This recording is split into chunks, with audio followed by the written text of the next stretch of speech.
বাবা এই যে নামটি আসলো কুতুবউদ্দিন বখতিয়ার কাকি আস্তে ভারতবর্ষের রাজা ছিলেন বাদশা ছিলেন গিয়াসউদ্দিন সে গিয়াসউদ্দিনের পীর ছিল কুতুবউদ্দিন বখতিয়ার কাকি বাবা যারা আল্লাহর ওলি আল্লাহর বন্ধু তারা তো পুষ্পাস জিনিসটা বুঝে না এই যে আমি পাগল রনি কোটি পরে আসছি এই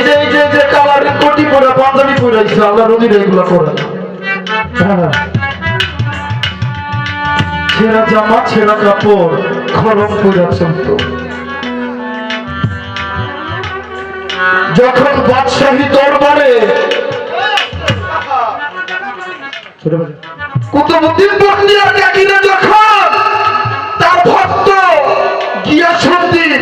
মাঝে মাঝে দরবারে দাওয়াত দিয়ে ভালোবাসার আদান প্রদানের জন্য দরবারে নিয়ে বসাইতো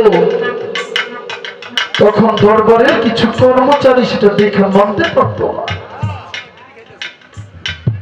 আরে আমার বাদশা হইলো কত বড় বাদশাহী তার কত বাদশাহী তার এলাহি অবস্থা তার লগে নাকি একটা সিরা ফাটা কাপড় পরা একটা বেড়া বয়ে থাকে আর তার হলো ছেঁড়া কাপড়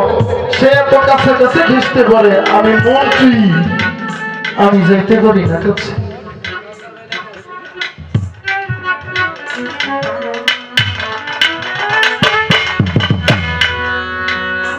তখন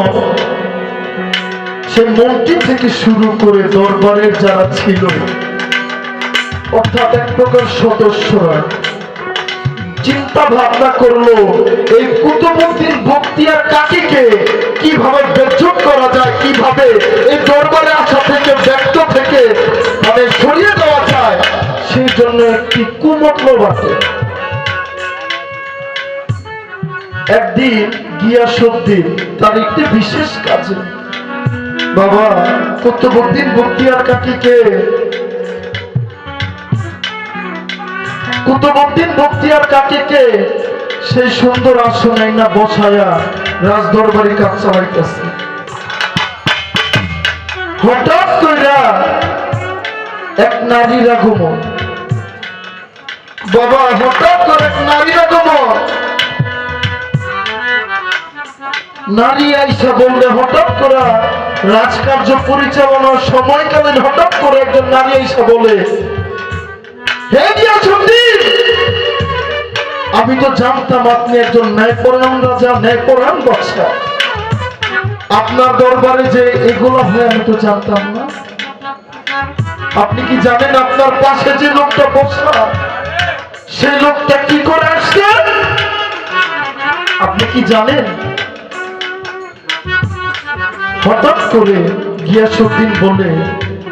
এই নারী তুমি কাকে নিয়ে কি বলছো তুমি কি জানো উনি কে তখন নারী উত্তরে বলে হে মহামান্য রাজা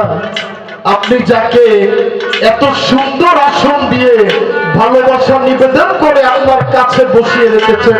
ভালোবাসা শ্রদ্ধা জ্ঞাপন করছেন সে একজন দুশ্চরিত্র পুরুষ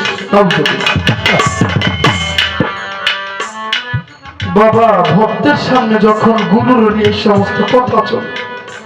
বাবা ভক্তের কি আর প্রাণেশ হয়? তখন সাথে সাথে বলতেছে, আমার দরবার কে আছো? এই নারীকে এখনই গলাচ্ছেদ করো, শিরচ্ছেদ করো। ওই যে মন্ত্রী আশেপাশে যারা ছিল তারা বলতেছে, রাজা বাদশাহ আপনার সবটা শুনে বুঝছে যে কোনো ব্যবস্থা ডিসিশন নেওয়া উচিত।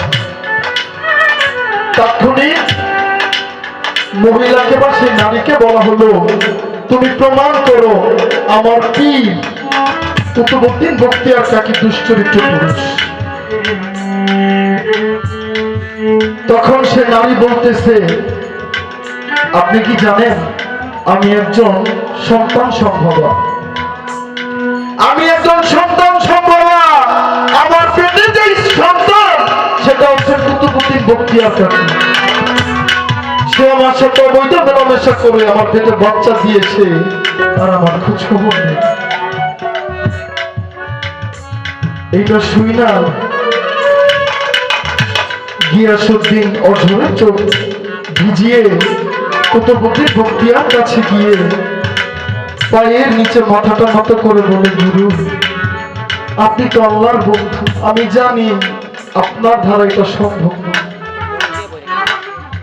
আমি কি করব আমি জানি না, তবে ন্যায়ের জন্য আমার যে কোনো সময় যে কোনো পদক্ষেপ গ্রহণ করতে হতে পারে। তখন কুতুবউদ্দিন বখতিয়ার কাকী বলে,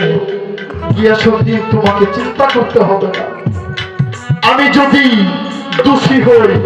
আমি যার মাধ্যমে তোমার কাছে আসছি সে নিজেই সাথে মত দিয়ে যাবে।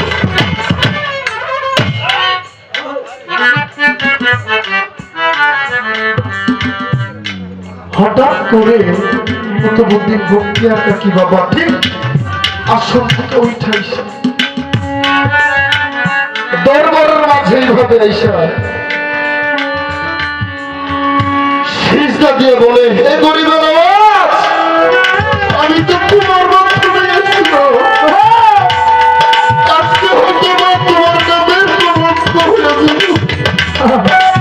তুমি যদি পারো আমার সম্মান রক্ষা করো। হে গরিবের আওয়াজ, আমি তোমার গুণ গাইতে গাইতে জীবনের সবটা শেষ দিয়ে এই পর্যন্ত আমি যে কলঙ্ক আর দিতে পারছি।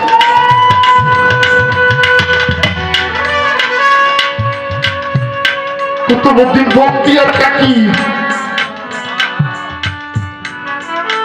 এই মনাটা বাবার সাথে সাথে খাজা বাবার দরবারে চলে আসে। গুরু ভক্তের মধ্যে প্রেম দেখে, কতটা প্রেম। আজকে যদি